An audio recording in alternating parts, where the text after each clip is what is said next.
पहला पत्रस उसका दूसरा अध्याय 21 वचन से लेकर 25 वचन तक वहां पर प्रभु यीशु मसीह के विषय में 4 बातें लिखा गया।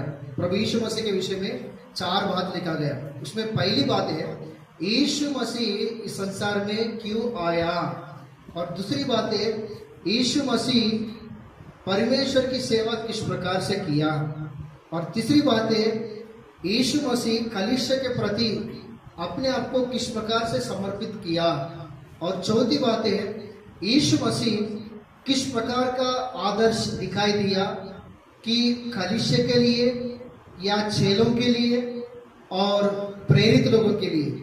ऐसा 4 बातें पहला पत्रस दूसरा अध्याय 21 वचन से लेकर 25 वचन तक वहां पर ये 4 बातें आपको देखने के लिए मिलता है। तो प्रियो, यीशु मसीह हमारा अच्छा चरवाहा है, यीशु मसीह हमारा महायाजक, यीशु मसीह हमारा रखवाला, यीशु मसीह हमारा पिता, हमारा परमेश्वर है। जो भी अपने जीवन में करना है वो यीशु मसीह को देख के उनके द्वारा सीख के ही हम अपने जीवन में करना ही है। तो यीशु मसीह के जीवन में यहाँ पर दिखाई देने वाले ये 4 बातें अपने जीवन में भी देखना है। ये हम हर एक सेवक होने के नाते, हर एक विश्वासी होने के नाते हर दिन अपने जीवन में स्मरण करने वाली बातें, हर समय में याद रखने वाली, स्मरण करने वाली बातें, तो वो बातें अपने जीवन में इस प्रकार से देखना चाहिए। तो सबसे पहले यीशु मसीह संसार में क्यों आया, तो ये बातें अपने जीवन में इस प्रकार से समझना चाहिए, इस प्रकार से देखना चाहिए कि मुझे परमेश्वर ने क्यों बुलाया, नहीं तो परमेश्वर ने मुझे क्यों उद्धार दिया, नहीं तो प्रभु अपने सेवा में मुझे क्यों बुलाया, मैं प्रभु की सेवा में क्यों आया। पैसा कमाने के लिए, नाम कमाने के लिए, अपना बड़ाई करने के लिए, नहीं तो किसी को छोटा करके और किसी को बड़ा करने के लिए, क्या करने के लिए मैं प्रभु की सेवा में आया और प्रभु मुझे क्यों सेवकाई में बुलाया। पवित्र शास्त्र इस प्रकार से बताता है कि संगति करने के लिए और पवित्र जीवन जीने के लिए, परमेश्वर की महिमा करने के लिए, परमेश्वर की राज्य के लिए कलीसिया को तैयार करने के लिए, प्रभु के लिए आने वाले सारे संकट को, समस्याओं को सहन करने के लिए, नहीं तो सामना करने के लिए, परमेश्वर के राज्य के लिए, परमेश्वर के लिए आने वाला सारे सवाल की जवाब देने के लिए, सत्य के लिए लड़ाई करने के लिए परमेश्वर ने हमको बुलाया। आज बहुत सारे लोग इस बातों को भूलकर अपने इच्छाओं को, अपने मन पसंद को, अपनी सोच विचारों को रखकर यही परमेश्वर का इच्छा है, इसी के लिए परमेश्वर ने बुलाया करके परमेश्वर के दर्शन को बाजू में रख के खुद का दर्शन को लेकर एक अंधा विश्वास के साथ, एक अंधा सेवकाई में आगे बढ़ने वाले लोगों को हम आज काफी लोगों को देखते हैं। तो प्रियो, ये परमेश्वर का इच्छा नहीं। इस बात के ऊपर हम ध्यान देना चाहिए कि यीशु मसीह इस दुनिया में क्यों आया बोलने से उसके लिए एक सही प्रकार का पहचान, सही प्रकार का वचन, सही प्रकार की जवाब हम लोग देखते हैं। तो फिर ये बातें अपने जीवन में भी देखना चाहिए कि मैं सेवा में क्यों आया, परमेश्वर ने मुझे सेवकाई में क्यों बुलाया, जिस उद्देश्य से प्रभु बुलाया उस उद्देश्य के साथ जब हम आगे बढ़ेंगे वहां पर परमेश्वर की राज्य को बढ़ते हुए, परमेश्वर की महिमा कलीसिया में उतरते हुए, परमेश्वर की आत्मा कार्य होते हुए हम लोग देखते हैं। परमेश्वर का वचन ये हमें बताता है। और दूसरी बात को हम लोग देखते हैं कि यीशु मसीह किस प्रकार से इस दुनिया में सेवा किया, परमेश्वर की सेवा किया। देखिए यीशु मसीह किस प्रकार से सेवा कर रहे हैं, हम किस प्रकार से सेवा कर रहे हैं। जैसा हमने सेवा कर रहे हैं ना, सच में वो यीशु मसीह के जैसा ही है क्या? एक बार हम लोग बाइबल में देखने से मत्ती सुसमाचार उसका 4 अध्याय, लूका सुसमाचार उसका 4 अध्याय में यीशु मसीह भूख के साथ सेवकाई शुरुआत किया।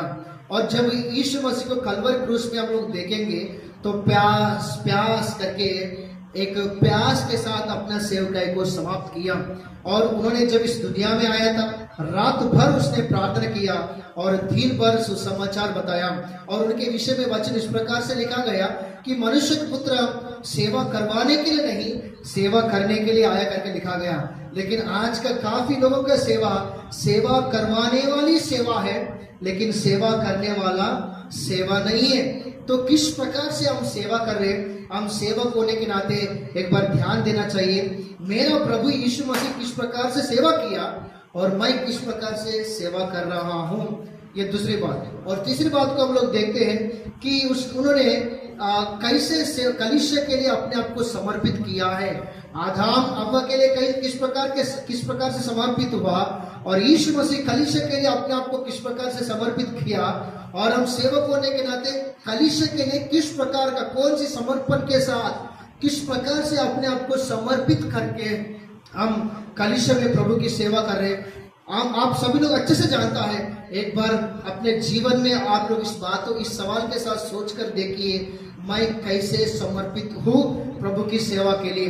पौलुस कहता है कि मेरे जीवन में मृत्यु और कलीसिया में जीवन करके बता रहे हैं। सेवा बोलने से एक प्रकार का मृत्यु है, सेवा बोलने से खुशी का जीवन नहीं, सेवा बोलने से ये एक खेलने वाली गिरने वाली उठने वाली बात नहीं।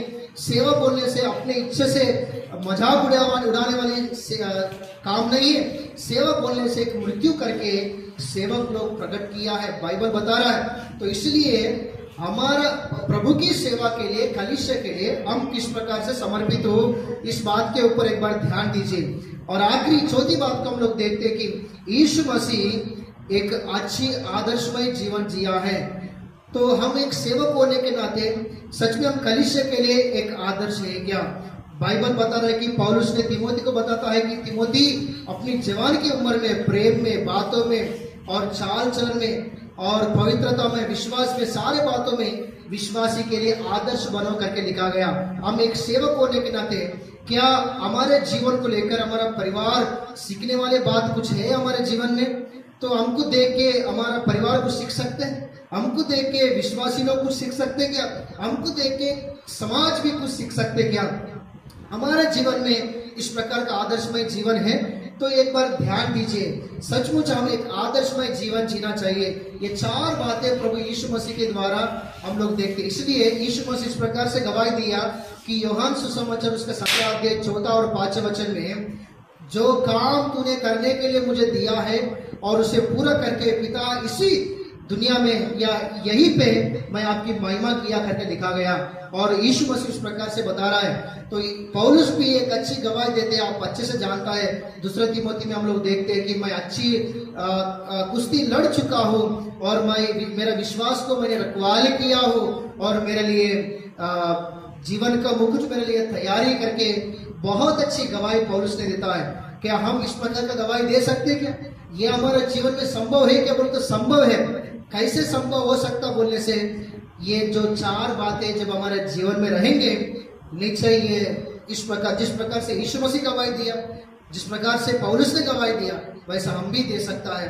हम सेवक होने के नाते ये चार बातें हमारे जीवन में रहना चाहिए। ये चार सवाल हम हर दिन हर समय, एक विश्वासी होने के नाते, एक सेवक होने के नाते हम हर समय स्मरण करने वाली, याद रखने वाली बातें, अगर ये याद रखेंगे, इस बात के अनुसार अपने जीवन को बनाएंगे, तो हम भी उस प्रकार की गवाही दे सकता है। परमेश्वर निश्चय आपको प्रभु आशीष देता है और निश्चय परमेश्वर जहां जाएंगे वहां पर प्रभु आपको इस्तेमाल करेगा। प्रभु आप सभी को आशीष दे। आमीन।